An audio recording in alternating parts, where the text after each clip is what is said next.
And roll. Hey guys, man, happy Monday. Welcome to Manufacturing Monday Motivation. Damon, good morning to you on the west side of the world. We're over here on the east side. How are you, man?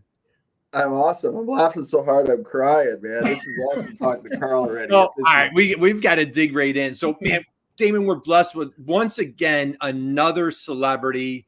Yeah. I'm not going to pretend that I'm not starstruck because I completely am starstruck. So cool. And I've been following this dude for a long time.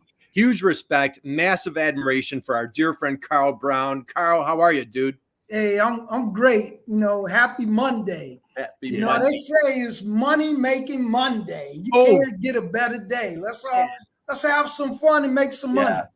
Dude, man, I like that one. Money making Monday, man. Money making Monday. We're gonna have to make a little brand. Writing it down. Money making Monday. Yep. So, all right, Damon, we have like the entrepreneur on the program today. So let's do a deep dive. I know, this intro might run a little. I'll try to make it quick. All right. But this guy's accomplished so much, it's hard to keep it short. So, Carl, you are the executive director of the Small Business Development Center in the District of Columbia, covering DC, our nation's capital. You're on the History Channel. Damon and I were huge History Channel fans. You're on the Food That Built America.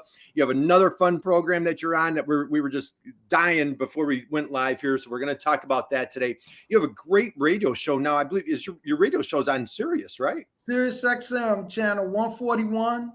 7 years. 7 years. Yeah, 7 years of Small Business Report. He's on Sirius Radio, channel 141, live on Thursdays, 12 o'clock Eastern. So we're going to take a deep dive into this.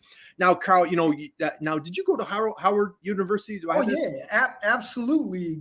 Proud graduate of Howard University. And that's where you are now. Is that the SBDC that you're at?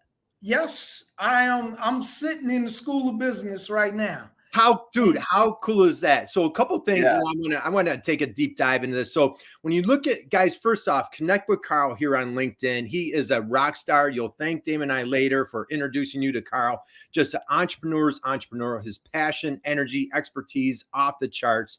Now, Carl, you've had Fortune 500 background, I believe Verizon. Let's see, what else did I have? Pepsi. You were at Pepsi, right? Yep. You've been in government with the Department of Transportation. We're going to talk about some of that. But now you're at the Small Business Development Center. So my question for you, my friend, you were just talking about growing up in Queens. You're a New York City guy. Yeah. When you were growing up, who was your hero?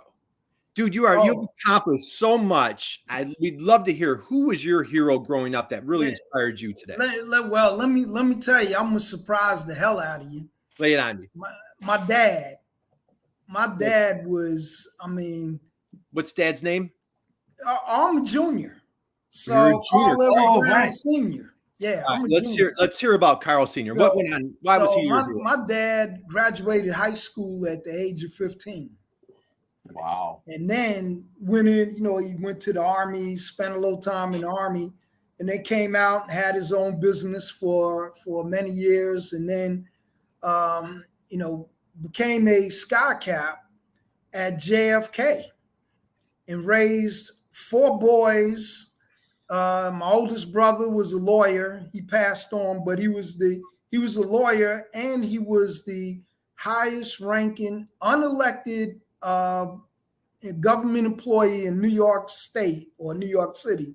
Right. He was the clerk of the courts for New York City. Nice. Wow. All of the courts were under his jurisdiction.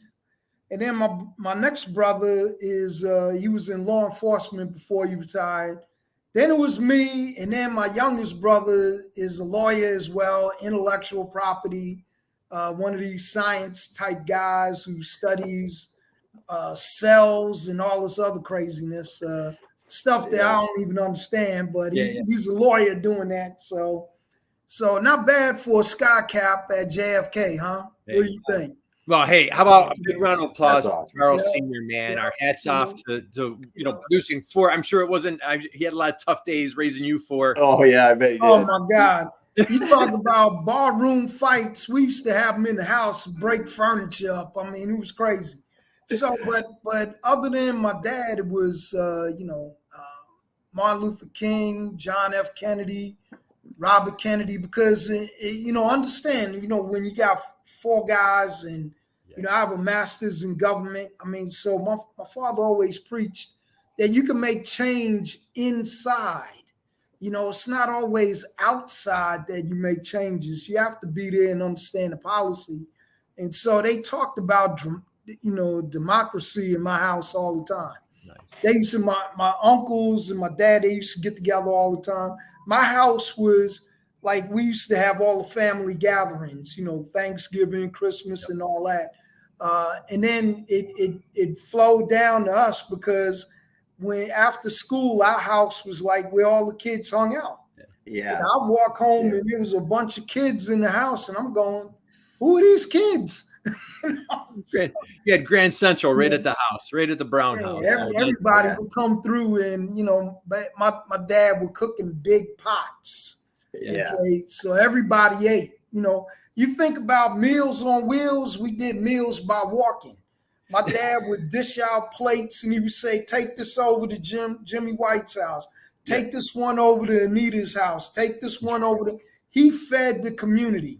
All of the elderly and sick and shut in, my dad took care of them. So, I mean, you talk about heroes, it was right in my house, Right under your roof. Well, that is an awesome answer. Thank you, Carl, for sharing that. A couple of big hellos. We've got our dear friend Gail dropping a happy Monday. We've got another good afternoon coming at us here. So again, guys, we're here with Carl Brown. You want to connect with Carl on LinkedIn here. So Carl, let's take a deep dive in. All right. So you graduate from Howard University, master's degree, and you found yourself in corporate. So I'd love to hear, like, what was the mindset going into corporate and then transitioning into government and then actually, listen to this, all right? Yeah. So I went back home to New York after I graduated, got my BA in 83, went back to New York. 83, we were in tough times in America, recession, right? Yeah. So they weren't really hiring folks. I was there, 2 other partners of mine that we grew up in grade school. All 3 of us had degrees, one from UVA, one from Clark out of Massachusetts. And myself, we were going job hunting every day. So I called up, when I was at Howard, I used to volunteer at the Urban League. And I called up the lady that ran the job placement office at the Urban League. And I told her, I said, hey, I'm having a hard time finding a job. Can you help me? And she said, sure can, honey. Take care. Bye. And it clicked. That was it. I thought, okay, well, that was easy. I'm probably never going to hear from her. A week later, I get a call from the undersecretary at Department of Commerce. Hey, Mr. Fisher told me to hire you. When can you start? That was the whole interview. Oh, my goodness. That was the whole interview. It wasn't, what's your background? What do you want to do? Where you see yourself in 5 years? None of that baloney. It was, I was told to hire you. When can you start?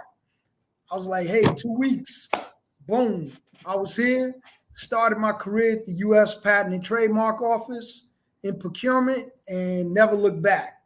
Left there, went into the Maryland National Capital Park and Planning Commission, which is a bi-county agency, and they handle all of the parks, recreation, and planning, all right?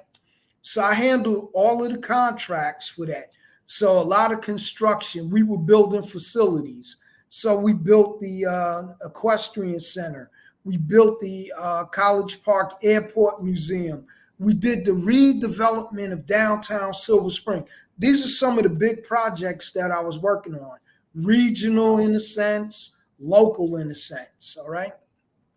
Went from there, I got my master's by now through at University of Maryland, and was recruited by Earl Graves to work at his Pepsi plant here locally, because remember, Earl Graves and Magic Johnson had a Pepsi plant. So I started working for them after I got out of grad school. So went back into corporate America, because previous to coming to DC, all of my jobs were in corporate America. So in the airlines as well, because I live so close to Kennedy and LaGuardia airports, I worked at many different stations at the airport, whether I was sky capping, fueling the plane, loading the plane with luggage, cleaning the plane, Working security, did all that, over the summers and stuff like that. So I'm very versed in travel, the travel industry. A lot of people don't know how to travel, when to travel. I can tell you, listen to a guy that used to work there, But anyway, so here I'm at Pepsi Cola. It was a great run. We had a great time there, Pepsi Cola.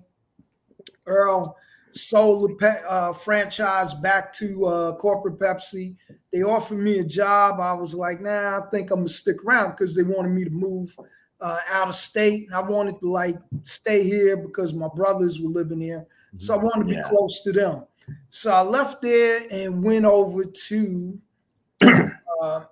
the Metro. Went to Metro. So, actually, I went to Verizon first. Yeah. Got Verizon. Yeah. This is interesting. Got to Verizon and got a sign-on bonus like I was a basketball, football star. Like, wow, just to bring this to them, I was like, hey, this is cool. I liked it. So had a great run at Verizon, and I love working there, love the people, the corporate environment, the structure was wonderful. We worked in teams. I mean, I'm still friends with all of those folks. Love them. Nice. But when they moved to Ashburn after they bought the WorldCom headquarters and they moved our office, it was 50 miles from my house. And my kids were like 3 years old. Yeah. So I said, do I drive 50 miles one way every day, or do I look for a new job closer to home? Yeah. So that's when I went to Metro. Closer to home, got to get a bus pass again. Hadn't had one of those since high school.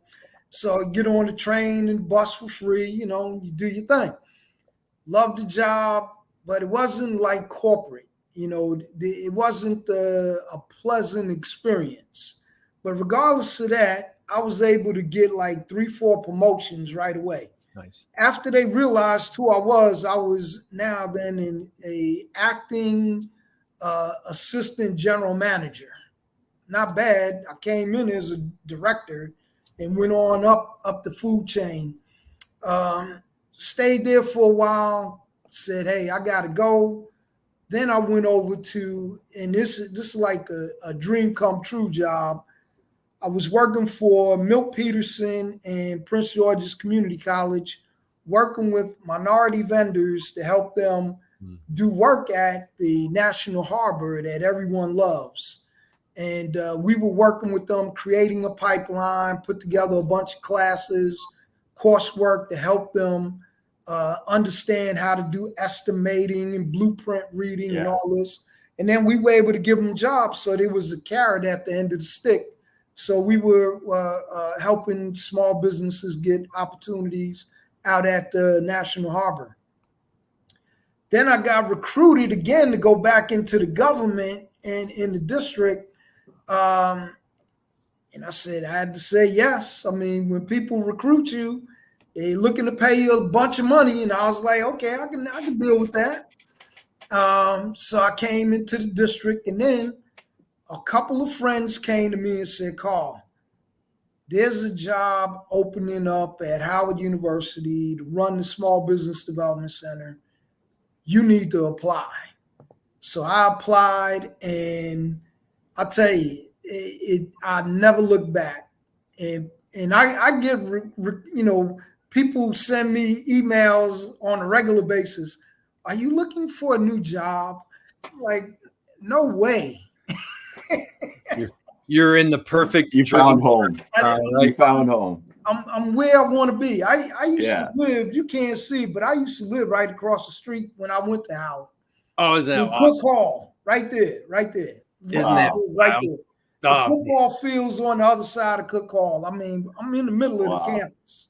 That's awesome. But the things that we are doing here are like historic in a sense, because we just did our Financial Friday kickoff last week. And what that entailed was, remember when the pandemic first hit and the government put out the EIDL, which is the economic injury disaster loans / grants, and the PPP, the payroll protection program. Well, a lot of our vendors weren't qualifying. And so I had 2 powerhouses working for me at the time. Lisa Anderson, the CPA, and Beverly Winstead is a tax attorney in the state of Maryland, like the #1 tax attorney. Both of them were working for me, working with the clients, and they came back and said, Carl, a lot of our clients are not qualifying for the PPP or the EIDL because they don't have any financial infrastructure. They don't have like a QuickBooks. They're not using Excel. They don't have receipts. They don't have a business bank account. You know, they had, some of them hadn't even filed taxes in years, and some were not in compliance because in District of Columbia, you have to be in compliance with the Department of Consumer Regulatory Agency with your basic business license. They hadn't even paid for their basic business license. So they came to me and said, look, we got to address this problem. So we put together a program to address that problem. And we kicked it off on Friday. And so we're going to have a series of webinars on Fridays, right around this time, called Financial Fridays. But what I did was I segmented the market so that we can go after it intelligently. So we're looking from cradle to grave. K through 8, I have a company that is developing for me right now a comic book and animation series to teach young kids in kindergarten through the 8th grade about saving money, investing, putting together a budget, all of those strategies on financial literacy. Then I have another specialist working for me that is dealing with high school and college kids on how to qualify for scholarships, FAFSA, and all these other things that help you walk away from college with minimal debt, whether it's college or trade school or whatever. We're here for you. We have someone to work directly with you. She's written a couple of books on that. Her name is Tisa Canaday. Folks working with me on K through 8 is the Creative Junk Food. And when you see this cartoon, you'll be going, wow, these guys are not playing. And I tell you, this cartoon series may take off and might become a whole series onto itself. You never know. Right. You never know, because we have written up some really good stuff, using the treatment template that has been, what all other cartoons do. This is not some garbage. This is really good stuff. I'm telling you. Mm-hmm. Right. The first one that we have, and we just did it for the meeting, is 5 pages long. When I read the last page, I was disappointed. I was disappointed I didn't have page 6 through 20. I was like, oh my God, man, I gotta wait to see this, because it was so captivating. I mean, when you see this stuff, you'll be going, wow. Right. Where'd these guys come up with this stuff, man? Right. People were saying to me, oh, Carl, you need to take the credit, da, da, da. Yeah. I wrote up and I thought of this and I came up with the concept, but I worked with people who are taking it to the next level. You can come in, but I'm not the one. I can't draw. I'll draw you some stick figures, but I can't, that's about the best I can do, guys. Right. I'm not this guy that can draw. I mean, but I can come up with some crazy stuff, Right. Growing up in New York, I mean, hey, taking the subway to school every day, I mean, hey, you see a lot. Right. So you can write down a whole bunch of crazy stuff. You see it all the time. You ever get on the train and see a magician with the top hat, a cape, and doves and all that? We're on the train going to the city, and this guy comes in, he's got doves flying around the train and all this stuff. I mean, if you're in Seattle, Washington, you don't believe that. You're going, what is wrong with this guy? You know? I mean, but if you go to New York, you'll see this kind of stuff. Yeah, you will. See a little bit of everything. So, hey, we got a few friends giving a couple of hellos. We've got John Baldino dropping a hello to you, Carl. Hey, we got our dear friend. We've got Christina Harrington. Christina's CEO. She's the CEO of Gen Alpha Technologies, great e-commerce company. We've got another great comment here. Financial literacy. Love it. Work with middle school students. They love it. So this is a hot topic. So Carl, man, you're digging deep into, you're talking about your program, the Financial Fridays. I saw that online. Again, guys, connect with Carl on LinkedIn. And if you go to your YouTube channel, I saw that Financial Fridays right there. You also have all your financial, your small business, your radio show, your small business report. Couldn't get that out. So, but what I'd like to dig into right now, Carl, is that you're the executive director of you mentioned like, hey, you got recruited for the SBDC. And Damon, we had a great conversation with Dr. Natalie Nixon on Friday. Carl, you and Dr. Natalie Nixon should connect. Her father was her hero as well. And he taught her, when you pursue what you love, you will turn down opportunities. And that's exactly what you just described. Share with the folks this SBDC. For anybody that's not familiar with the Small Business Development Center, please share with everybody, what is the SBDC? Oh, man, you talking about something I love. So that's real easy. Look, we are, at this point in time, we are America's best kept secret. We are located in every state, Guam, Puerto Rico, American Samoa, and the U.S. Virgin Islands. Oh, and the Marianas Islands in Saipan. So we are global. We're working with throughout the Caribbean, teaching small islands like Turks and Caicos and Bermuda, Barbados, Jamaica. We're teaching them, and Central America, Peru, Colombia, and all those countries. We're teaching them how to work with small businesses. So we work with small businesses. And like I said, we're in all 50 states. You can drive 5 miles in any direction, you'll hit a Small Business Development Center. We're usually on college campuses like Howard University, to the north of me, University of Maryland, to the south of me, George Mason University in Virginia. So we're here. All of our services are free. All right. And so let me just dispel the myth about free.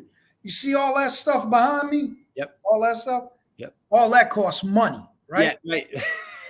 all that's right up in here. That's right. So if you think that we're free because we suck, let me tell you that we don't. Carl, I caught you on one of your. I listened to a bunch of your radio shows, and you made a comment. We are a team of MBAs working for you for free. For free. We just had Sarah Milo. She's the associate director of the state of Pennsylvania, the SBDC in Pennsylvania. She was just on last Monday saying the exact same thing. So let's take a deep dive. Free, man, our favorite word, Carl. What does an entrepreneur, and we sing our song that we sing is to manufacturers. So it doesn't have to be a brand new startup. You could have been in business 20, 30, 100 years. Oh, yeah. So dig deep into like, what are these free services that the SBDC offers? Oh, okay. Well, let's look over here. Yep. You can see it. Cybersecurity. Okay, let's talk about that real quick. Yep. All right. At Target, Citibank, Wells Fargo, Liberty Mutual, all of them have departments, IT departments, Amazon, all of them, right? Mm-hmm. They're paying people 6 and 7 figures to make sure that their data doesn't get stolen. Right? That's right. You go to the cleaners. I'm going to use the cleaners. You go to the cleaners, they have your name, your address, and your phone number, right? Because they don't want to give your clothes to somebody else, right? Yeah. So they got all that data and your credit card. Right. And who is their IT department? It's them. And then let me push it even further for you. Think about this.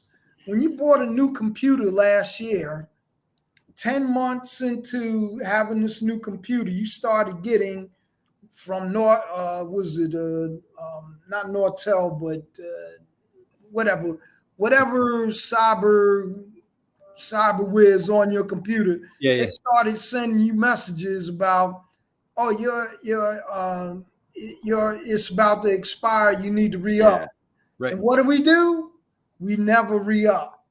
Right. Okay, we never re-up. Right. So your computer is, can be hacked at any time. Vulnerable, right? So it's very vulnerable. Right. So we are talking about how to not be in that position, because if you get ransomwared, they will lock your stuff up, and if you don't pay them, you can forget about it. Yep. So you got to start over. And I always ask people, how much do you think your social security number is worth? And they go, oh, 10,000, 5,000. I go, yeah, you on an ego trip. Say 15 cent maybe. Because when they buying them on the black market, they're buying like 40 and 50,000 numbers, and they're not paying 10,000 per number. Okay. So maybe Bill Gates' numbers worth $5. Right. I don't know. Right.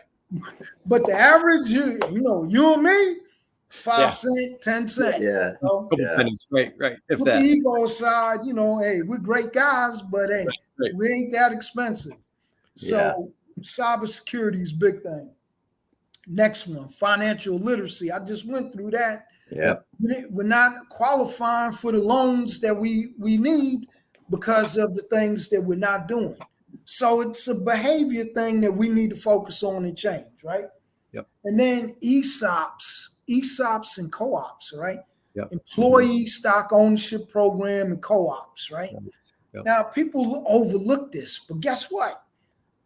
Baby boomers are still retiring at 10 to 12,000 a month. Right. And some have expedited their retirement because of the pandemic. They're saying, well, hey, why should I wait? I'm going to retire now. Yeah. So they're closing down their businesses, cutting off the lights, locking the doors, and leaving a ton of money on the table. Yeah. I just did a study. I had one of our law students started this study for me. What do you do? And I said 50 and up. And when she came back to me, she said, Carl, really is 45.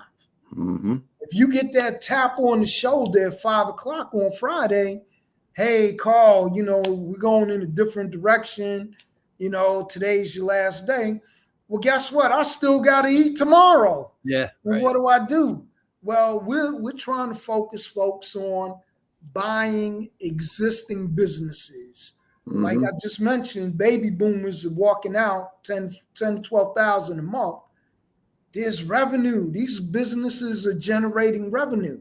And so why start at 45, 50 years old when you can buy a business that's already generating revenue? Right. Okay. Yep.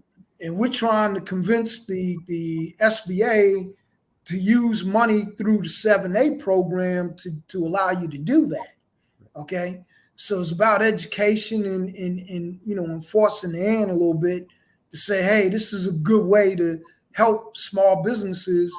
And so that business owner that was just going to walk away and leave all that money on the table, now you go to them and say, hey, you know what? What about 250,000? Once you do your due diligence and all that, you have to do that. So you got to know where the contracts are, where the money's coming in, all that. You do your due diligence, you figure out, hey, this business is generating about 250, 300, 400,000 a year, blah, blah, blah. You work out a deal with the owner. They were going to walk away anyway. And maybe you don't even have to give them $1 up front. Right. You can pay them when the revenue comes in. Yeah. Okay. So now they have a bigger bag for retirement than they even thought about. Yes. So they're happy. You're happy. Everybody's happy. Your family's happy because they get to go to the restaurant and get something to eat. Everybody's eating. Everybody's good, right? So that's one of the things. Right. Intellectual property. Mm-hmm. Why is that important? Well, we know artists have been ripped off for 100 years. Mm-hmm. The guy that made the Super Soaker, somebody else ripped him off of the patent. He didn't get any money, went to court, got, hundreds of millions of dollars, whatever it was for the super soaker. Something as simple as that.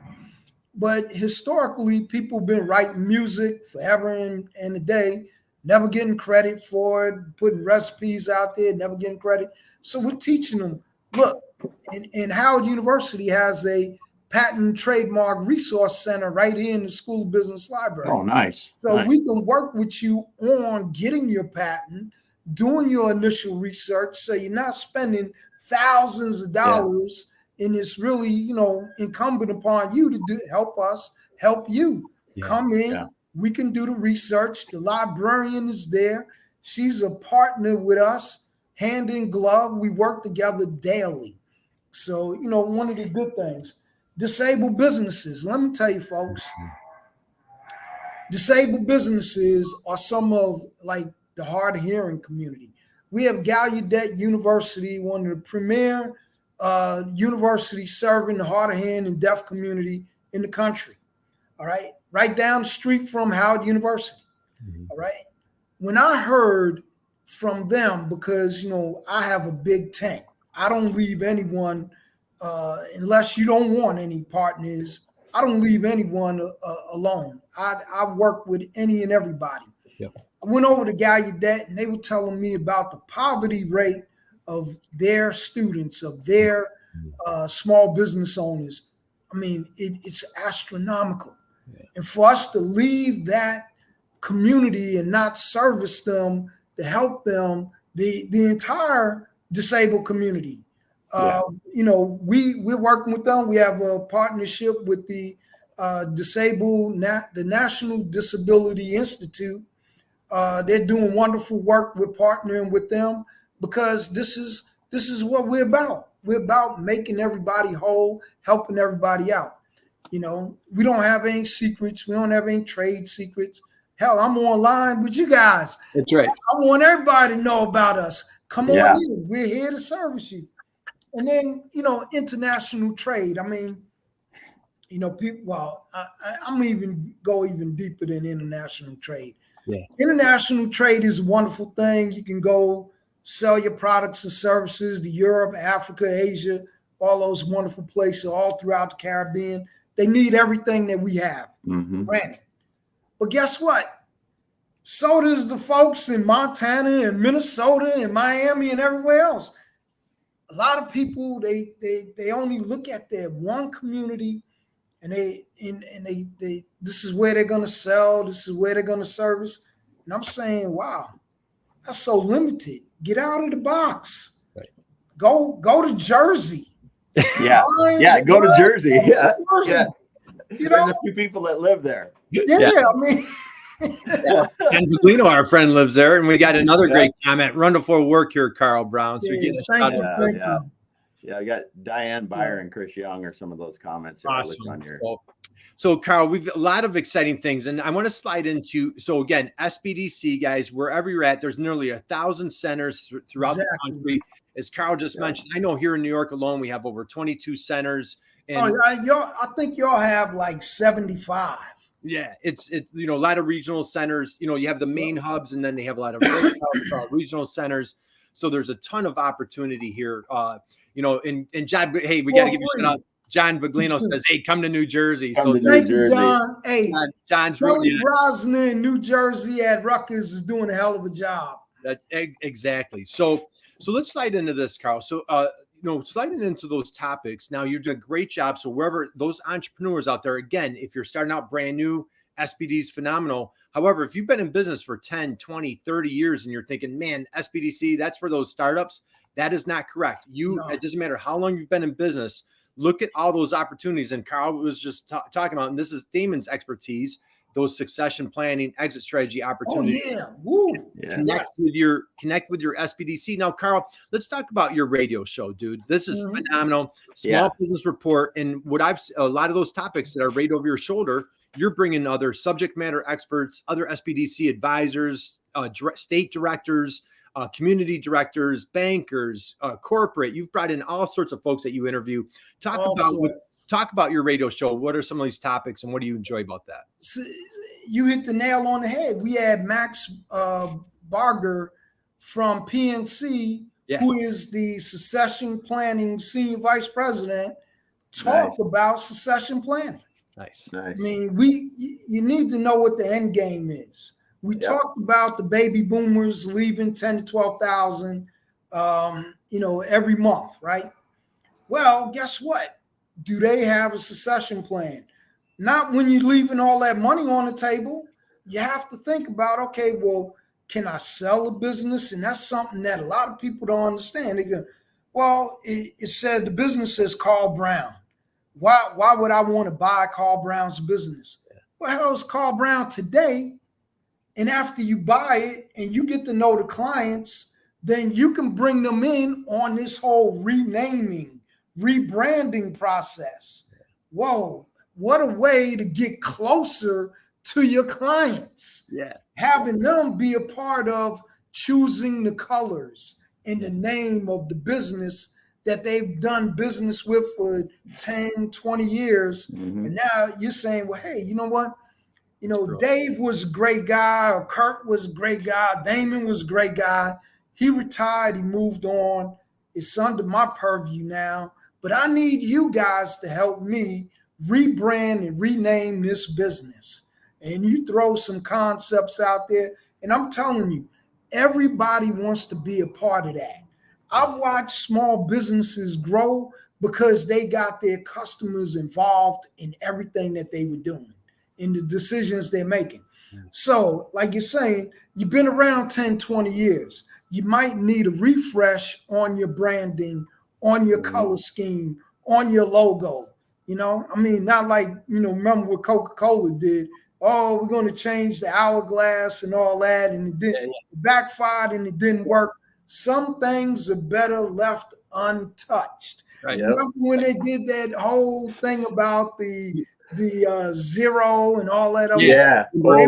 Zero sales and And we're the three of us were around in the 80s for, remember New Coke? Remember what? New Coke and all that. That's what New Coke was.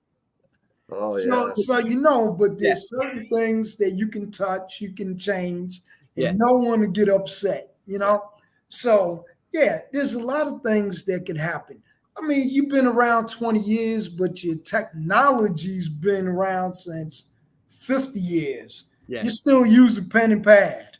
I mean, so let us come in and look at you. We've got,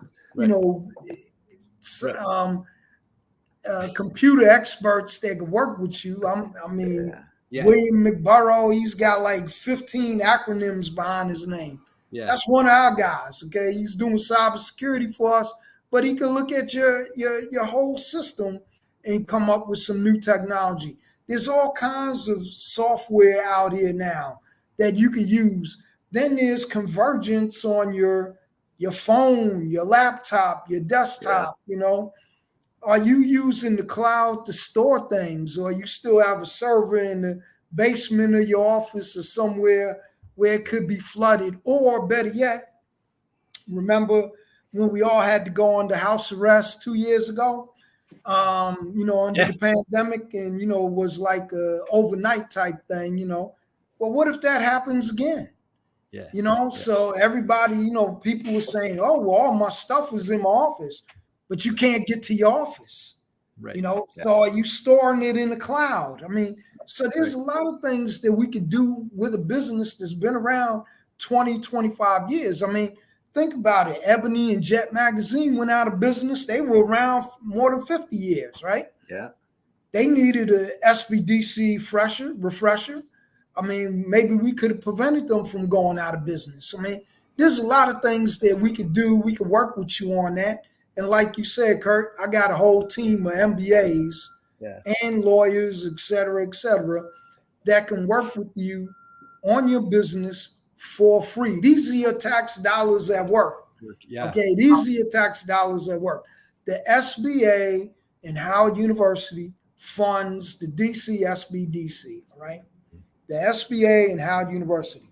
So if people say, well, hey, it's free, it ain't for me, but guess what? The road is free and you don't have a problem driving on it. I'm looking out here out the window, and there's cars going up and down the road. Ain't nobody saying, well, it's a free road.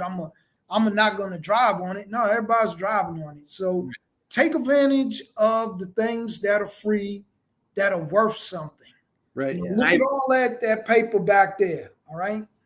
I've got a hysterical quote about Carl here, Damon. You're right. Like, man, guys, 40 minutes. I didn't even look at the clock. Like 40 minutes gone by, and I know like we have so much more to talk about, and I want to be mindful of your time, Carl. But you know, you're great in the community. Obviously, you know, you've been all over the place. Fortune 500 corporate. You've gone, you know, into your community on government side. Now you're just dedicating your time, talent, you know, God-given skills to the small business community in DC.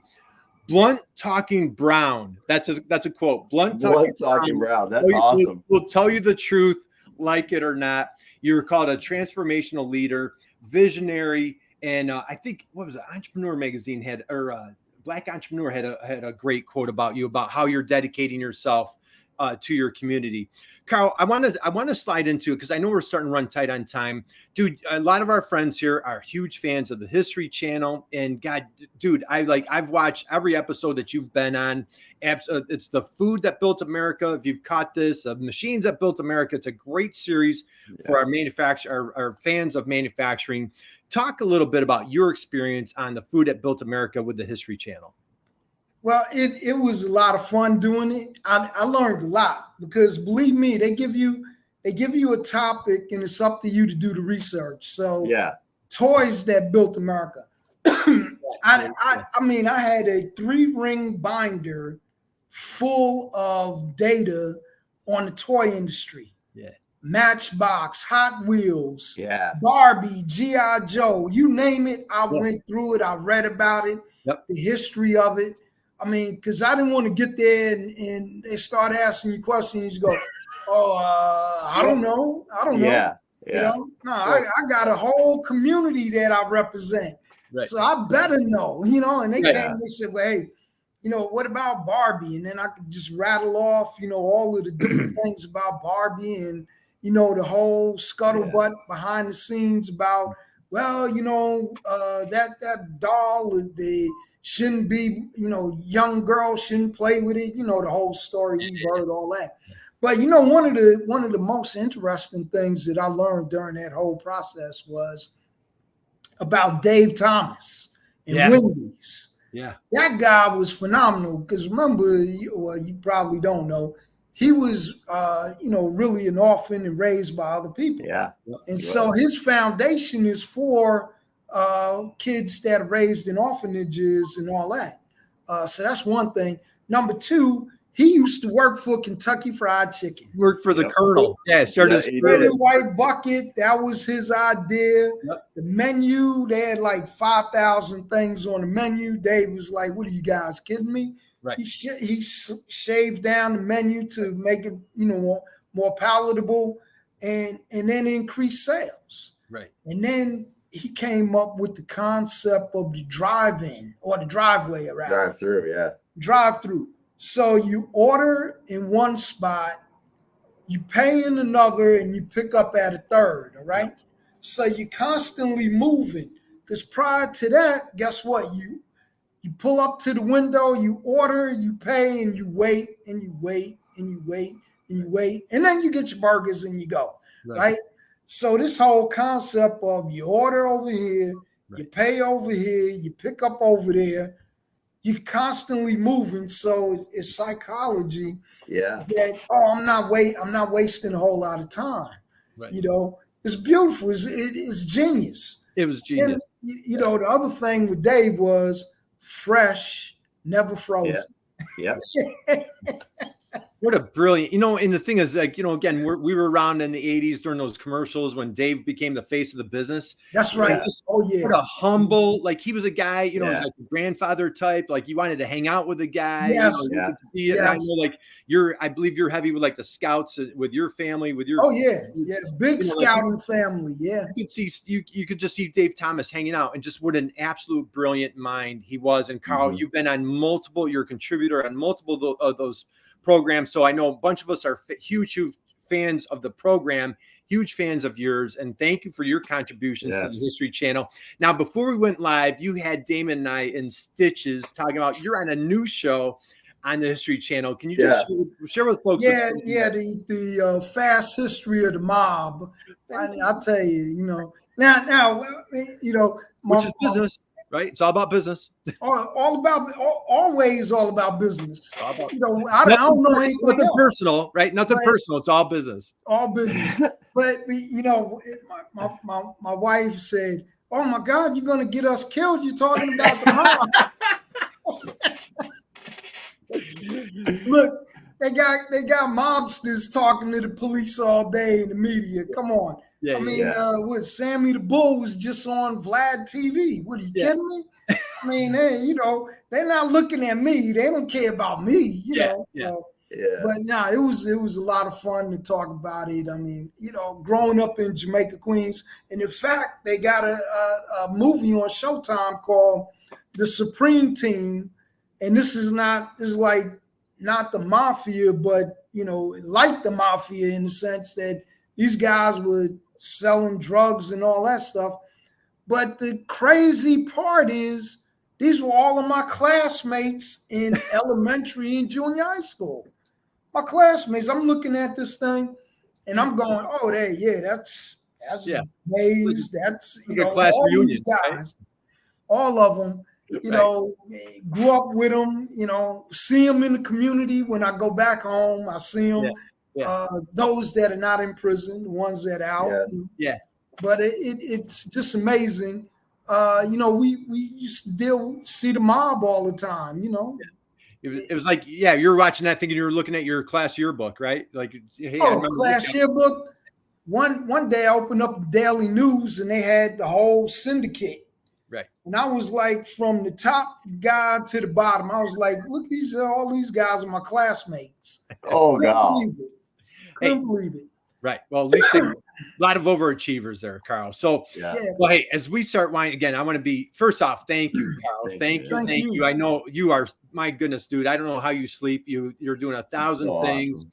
And just how you've dedicated yourself, your talents, your skill set, your energy, passion, expertise to your community, helping entrepreneurs. And Damon, that's what we always love to preach, man. As an entrepreneur, you are not alone. You got the SBDC in your back pocket. A whole slew, a team of MBAs for free at your beck and call. And like Carl said, if like you stop into that center and maybe they don't have that area of expertise, guess what? They can find somebody else at another center that's going to help you out. Carl, as we wind down, man, you mentioned your wife. I did a little cyber stalking. I think her name's Evelyn. I saw in your bio on the website, and your family. So shout out and God bless you and your family. Thank you. If we wind down, we're kind of maybe coming out of this pandemic, hopefully. And now we're taking another little change or transformation pivot, if you will. Who and what inspires you moving forward? Who or what inspires you moving? You're on TV, you're on Sirius, you're on the History Channel, you're crushing it in DC, helping literally thousands of entrepreneurs. I'd love to know who inspires you to accomplish all these things that you're doing.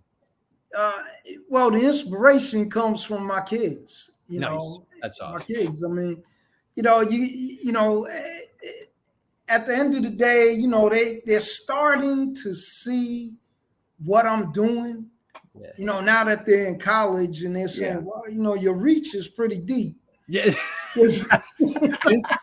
Maybe a little. Dad, let's see. Dad's on TV. He's on XM. He's on Sirius Radio. He's like working it everywhere. But remember, you gotta go back, because I had a TV show on the local cable channel, and I was on TV all the time. Nice. Yeah. So they was sick and tired of seeing me on TV. They were like, "Oh my God, he's on TV again," that kind of thing. Right. Or in the newspaper or magazine or whatever. Right. So they've been around this for a long time. Yeah. And now they're starting to see that, what it means. Right. Yeah. Because when they were younger, they didn't know what it meant. They were like, well, I don't know, it's TV, but it's boring. I'd rather watch SpongeBob, they're not dad, Yeah. But if you talk to celebrities, they'll tell you the same thing. Yeah. They'll be like, oh, I got a new film coming out. And they, Dad, I don't want to see your movies no more. That kind of thing. Yeah. So, your families. But yeah, my kids inspire me. I got a buddy by the name of BK Fulton. He's someone that inspires me from a distance. He's doing similar things, but he's doing it at a much larger level. Growing up in Jamaica, Queens, a lot of inspiration from my former neighbors that we still stay in touch. Thank God for different social media that we stay in touch with each other. Nice. They inspire me and push me, to believe it or not, to continue to do more and more. So yeah, it's crazy because I like to read. I like to study. I like to look at zombies on the weekends. And so after I do all of my studying and my reading, I'm watching my zombies. Everybody knows that. Yeah. That's awesome. Excuse me.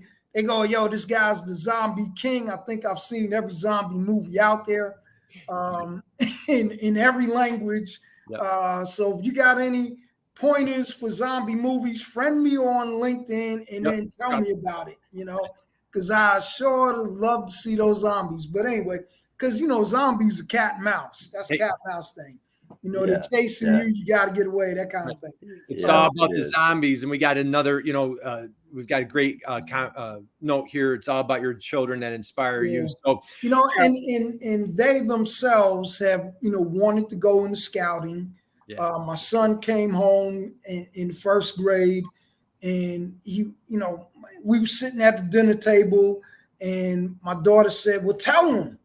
And because she's always been more, well, she's like me, my twin. She's like, tell him. And he's sitting there eating, and he wouldn't look up. And she said, well, he wants to join this organization that goes boating, shoots arrows and guns and all that. I'm like, guns, what? And then, scouts. And I was like, okay, scouting, okay. And so they both joined scouting. He became an Eagle Scout. She became a Girl Scout Gold Leaf winner. Nice. Wow. Two of the highest awards that you can get in scouting for both of them. They completed it. They're going into their sophomore year of college now. My son's studying to be a psychiatrist. Nice. My daughter is studying to be a veterinarian. So, so I'll be working about another 10 years. So you guys are going to see me. So we'll have you back. Yeah, we'll see you on more TV shows, more radio shows. We'll have you back on here with us more time. So, Charles, we'll wind down, let you get back on with your day. So, dude, first off, thank you, man. Thank you. God bless you, your family. With successful kids, it's all about successful parents, man. So you and your wife have done an amazing job. Tell Evelyn, hats off to her as well. Thank you. Well, thank you for everything that you're doing. Thank you for sharing your expertise about the SBDC. Guys, if you have any questions whatsoever, please connect with Carl here on LinkedIn. Drop him a note, give him a hello, tell him that you're watching him on History Channel. I'm sure he'd love to hear that. Catch his radio show. Awesome topics, great experts that he brings in. Yeah, let me know what you want to hear, because we're bringing it, but we like to, service you as well. Let me know what you want to hear. Thursdays, 12 o'clock Eastern, channel 141 on Sirius. And again, go to the History Channel. So, Carl, hang out with us for 1 second. I'm going to let you go. Guys, go out, have an absolute amazing, incredible week. Damon, I know you've got your Faces of Business podcast Tuesdays and Thursdays, 6 o'clock Eastern, 3 o'clock Pacific. Yes, I do. Damon has awesome guests. This Friday, man, on our Manufacturing E-Commerce Success, we've got Gail. Gail, you were here earlier. Thank you for joining us today. Steve's going to be with us. Chris Young, Chris Harrington, Diane, John, everybody that dropped a note that was with us today. Thank you for joining us to hear more about Carl and his expertise, his passion and energy. So, guys, have an amazing week. We'll let you go. Carl, hang out 1 second. Thank you for your time today. All right, man. Thanks, Damon. All right, Kurt.